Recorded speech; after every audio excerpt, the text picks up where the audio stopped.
All right, we're rolling. Wonderful.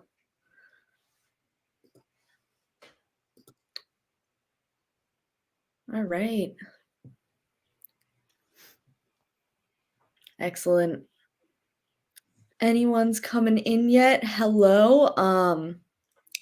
Super excited to be here today with Kevin talking about how to effectively upsell, which is a really important topic that I'm excited to hear Kevin's expert thoughts on. He's been in this industry and seen enough inspectors really succeed at this that I think he has a ton of useful knowledge to drop.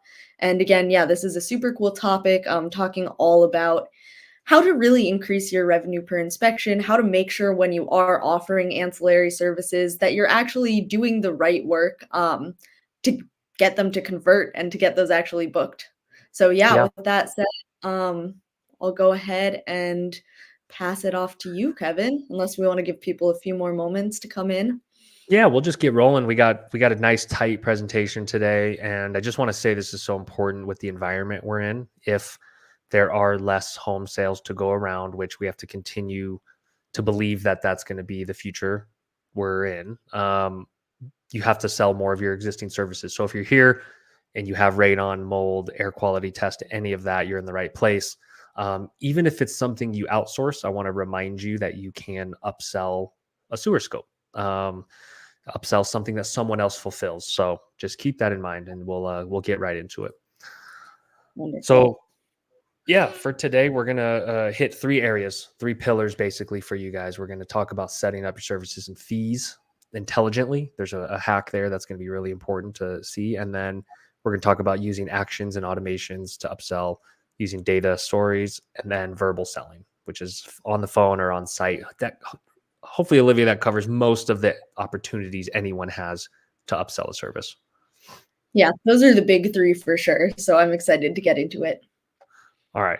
This is the big initial caveat for everyone, just to say if you don't believe that your services are suitable for customers that need them, go back and ask yourself why you're offering them, how much you're pricing them at, like where you're pricing them at, because you have to remember most buyers, even experienced ones, believe it or not, I've bought a home, I bought 3 or 4 homes at this point.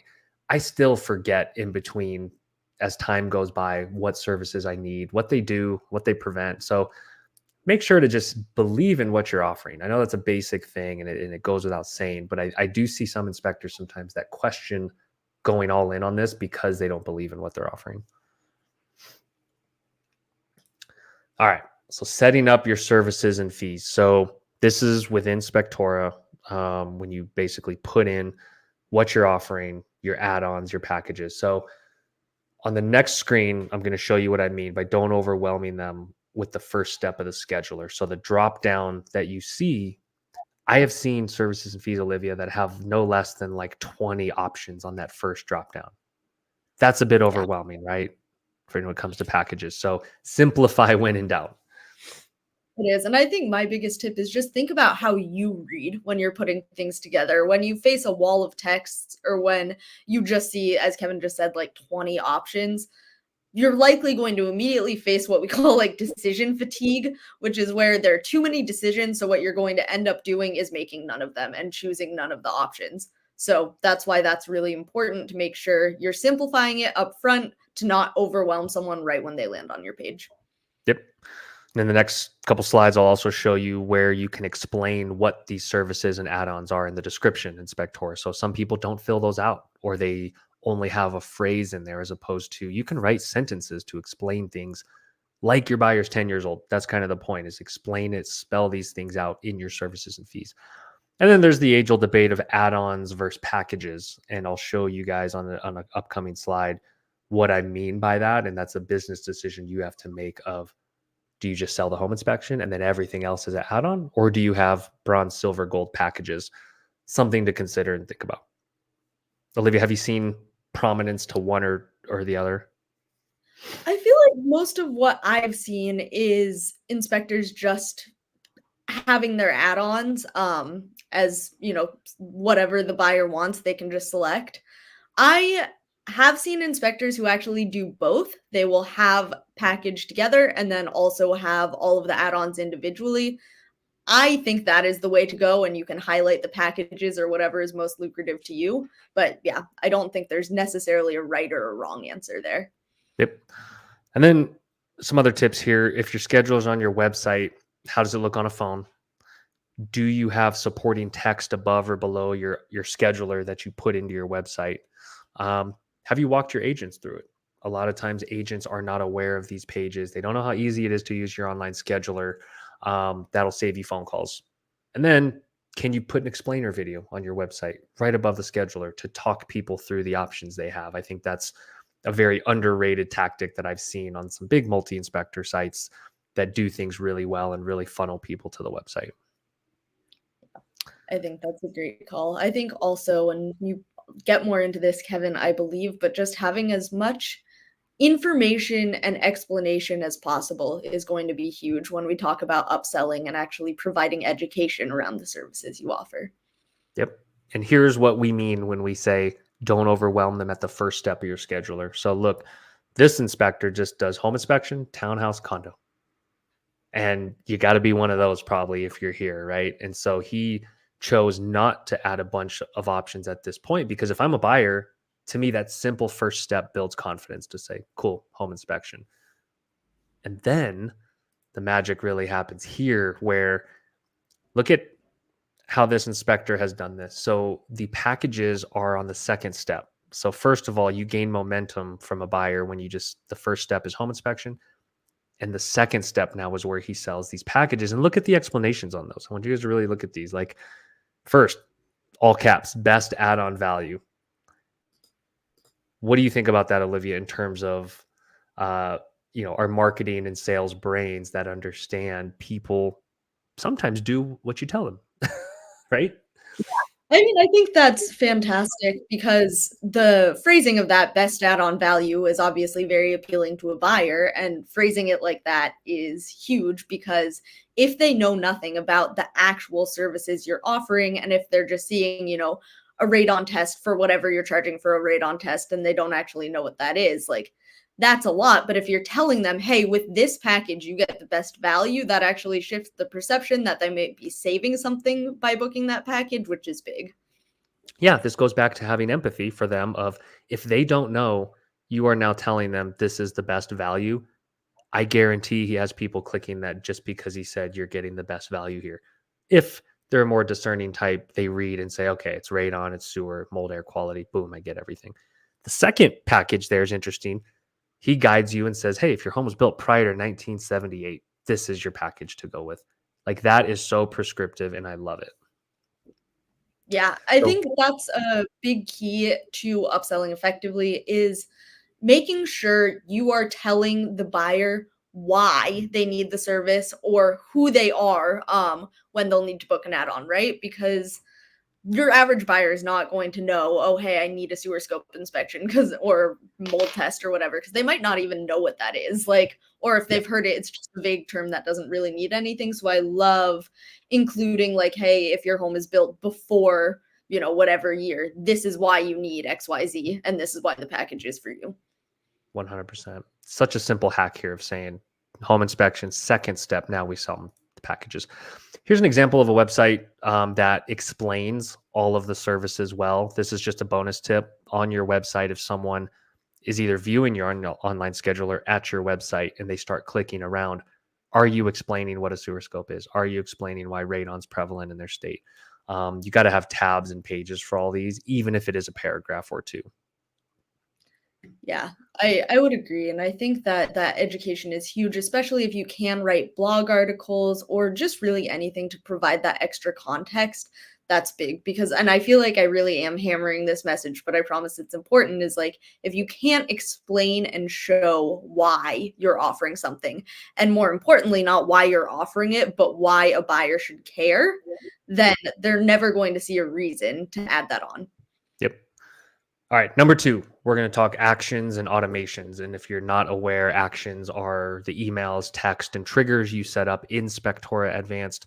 Automations are your basic emails and texts that you get within Spectora, and you can do a lot with either. So let's get right into some of these email tips. Bundling and saved, like asking them a question. Did you know if you add or bundle, you save this much in dollars in the email in bold? And I'll show you an example of that in a second. Giving them some stats. 50% of homes in Colorado have high radon levels. The average person will not know that. It is scary. Stats around mold, what it can cost, health risks. There are very real risks that you need to educate your buyers on. It's not embellishing or selling fear. I believe if it's factual and you feel okay saying it, say it in an email and bold it. Yeah, I just want to add quickly Yeah. on the stats note. Those are super easy to find, whatever state you're in. You can just like, if you don't know already, you can just Google like how many homes or what percentage of homes in Colorado or what percentage of homes in Massachusetts have radon. And most of the time, you're going to find an answer for that right away. So highly encourage that because numbers like that do really stand out to people and they tell a story. And if you want to feel cool and use AI, use ChatGPT. They'll probably give you a good answer, right? I would say so. In emails, I've also seen inspectors say, hey, if you're curious what a mold report looks like, click here. And there's a link to one of their mold reports. Because a lot of times as a buyer, you might not know what the output is of a certain report. So linking to the sample report for sure is a home inspection, but for your upsells, definitely that's a bonus there. And then telling them what to do. Again, talk to them like they're a 10-year-old. If you'd like to upgrade, if you'd like this package, just reply to this email with add X package or click this button to the client portal. So really directing them and being overt. I see that get overlooked time and time again. You have to guide people with next steps in general. Absolutely. I just want to pop in and say that right now in the chat, I'm actually including templates we have in Spectora Academy. If you go to the URL that I just sent, so spectora.com/academy/marketing-and-sales, you'll see that the first video on there, if you're a paying Spectora customer, you have the option to download different templates for different upsell emails. So I just want to plug that quickly and say, we know that writing emails is like hard. We made templates that make it easy for you to just like plug and play and go with these. So Yeah. if you're seeing this and being like, I don't want to do all the work myself, the great news is that you don't have to. Perfect. And these emails and templates follow the principles we're preaching right now, which is keep it short, be clear about the action you want them to take, and link to your website or client portal. All kind of basics that we want to make sure we hit. Here's a quick example. Question at the top in bold. Did you know you can add or bundle? It's our best add-on testing value. So again, what we just talked about, telling them that they're getting value for this, and then hit them with some stats. Here's a couple stats. Radon, sewer scope, what it costs. They're direct here. What else do you like about this, or what else could make it better, Olivia, when in terms of this email that a client gets when they don't book radon, sewer scope, or mold? Oh, I mean, what I like about it is if I'm just skimming this, each of these is one short paragraph that I am actually gleaning knowledge from. Um, and I think this is just an example of almost the perfect way to do it. Like you're just running through what you offer, giving them the option and giving them the reason of why it's important. The one thing I would say is some of the details are getting lost just in the way that's laid out. I'm always a fan of like doing a bulleted list or even just separating those paragraphs by a little more so each of them stands out. That sounds nitpicky, but as a marketer, those kinds of things are important just because of the way someone reads and skims when they get an email. Something else I've seen someone do in their upsell emails is actually like color code each kind Yes. of service that they offer. And I think that's just such a small thing that you can do that can actually make certain numbers or stats pop.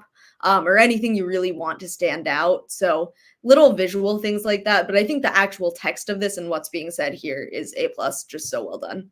Great call and readability, making it pop out. And then I would probably add a button at the end of this. I don't know if there was. I just grabbed a screenshot, but adding a big giant, preferably an obnoxious color button to say click here to take advantage of this. Absolutely. And if you've come to any of our marketing webinars before, we've talked about this, but like your CTA, your call to action should be the big thing that stands out that says book now or add this on, or even if you're just in all bold at the bottom, if it's not a button, just making sure they know, like Kevin said, the exact next step they have to take. That's the most important thing on that page. All right, number 3, the verbal, and I call it education of services, Olivia, now, not upsells or any of these words people have a bad connotation with. I do believe you are. It's not hyperbole. I think you're educating people about your services and why. And I think that if that helps anyone reframe it to get confidence in upselling, use that.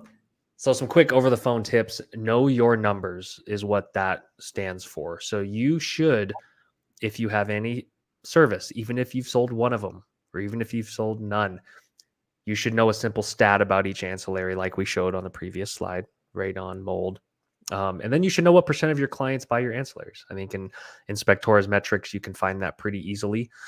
Because if you know that, then you can give a recommendation. You can say, look, about 40% of my clients typically do this in homes this age. I would recommend this service, but it's up to you. Give them information. You are educating them. And then be confident. I think I think this is the biggest one, Olivia, if I'm being honest, is the confidence to tell someone about a service and what it costs. And I just want to call back to the first thing you said, which is believe in what you're selling, because I've heard inspectors before, and especially when we did a webinar about how to become a better salesperson, who are saying that they just don't feel comfortable putting on that hat. And I am 100% with you. I have been there before. And the biggest key is to get yourself around to believing in what you're offering and why it can actually help.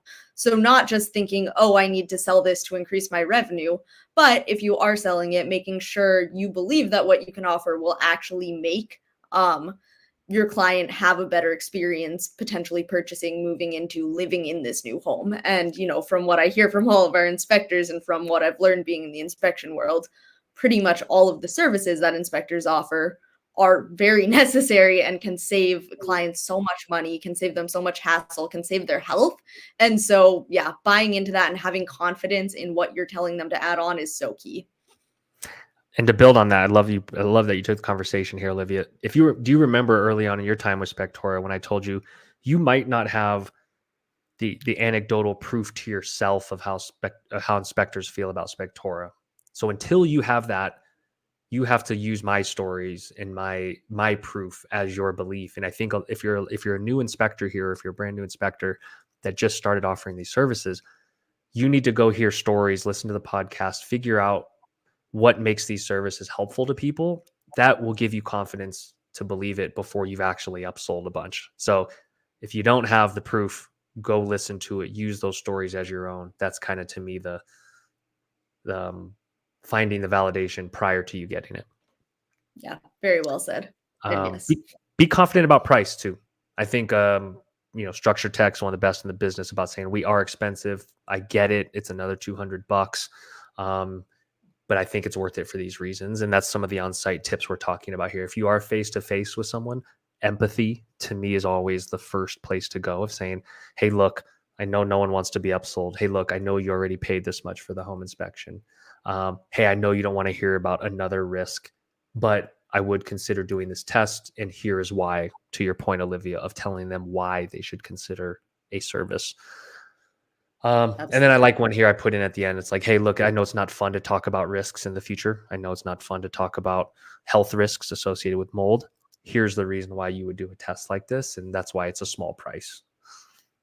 Yeah, I think that's great. And I think the one last thing I want to touch on before we move on and wrap this up is that so many buyers buying now, especially as you get into millennial and especially as you get into Gen Z, know less about the home. Anecdotally, that's true. I'm sure you as inspectors have seen it. Being that source of education is a huge way you can show up and provide real value beyond just the inspection.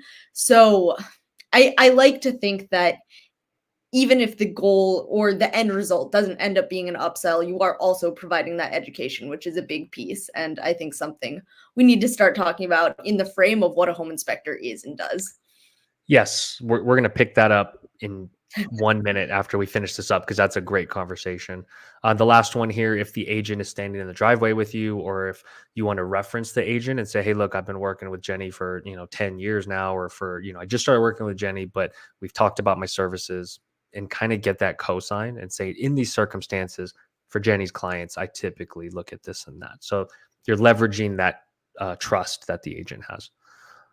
And then finally, I think having some type of physical flyer or pamphlet to hand out can help your upsell capabilities, whether you have a QR code on there or you just explain them.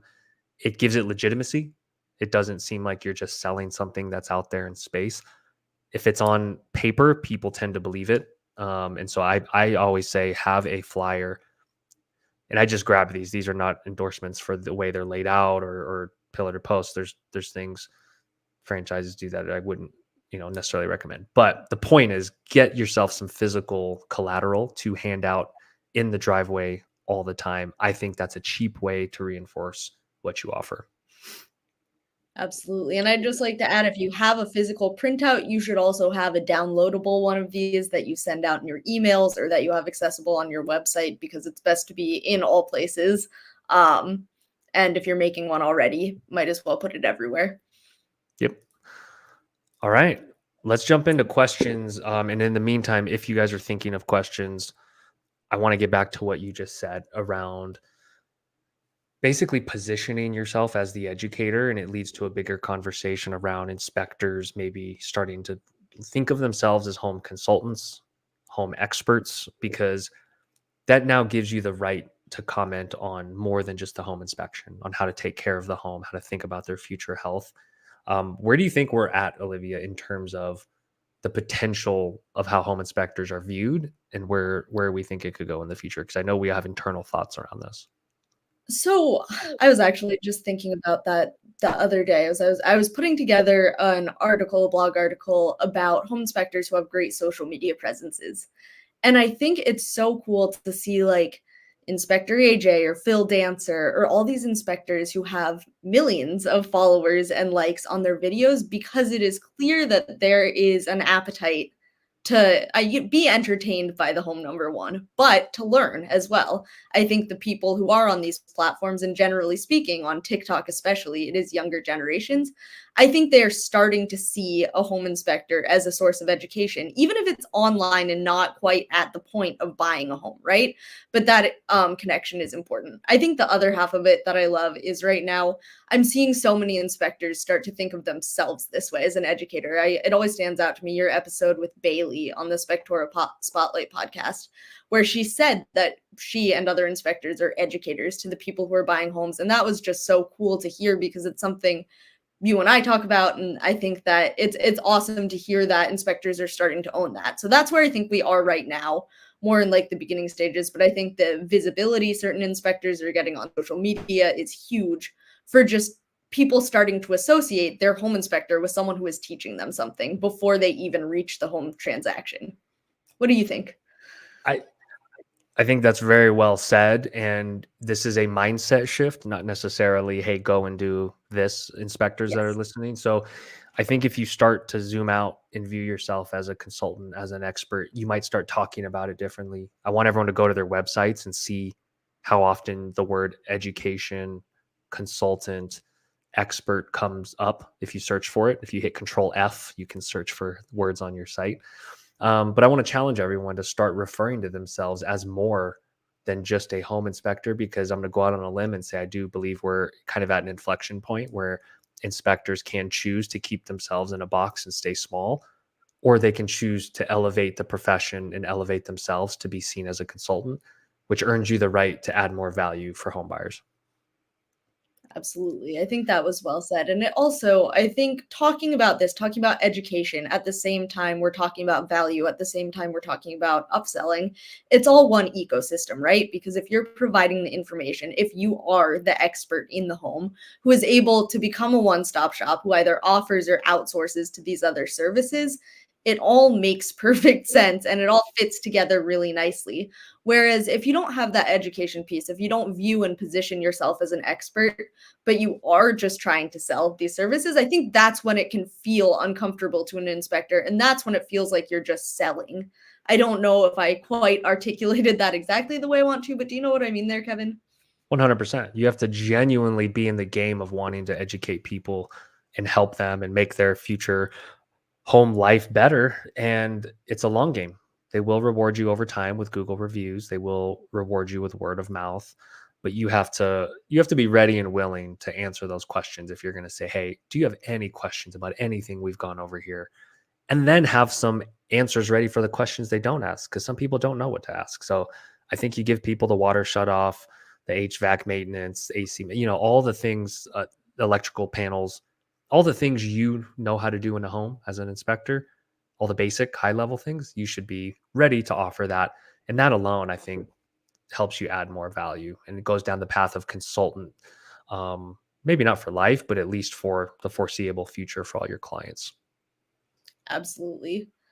I agree. I'm not seeing any questions in the chat, so what I am going to do is assign a little bit of homework since I'm not seeing any questions.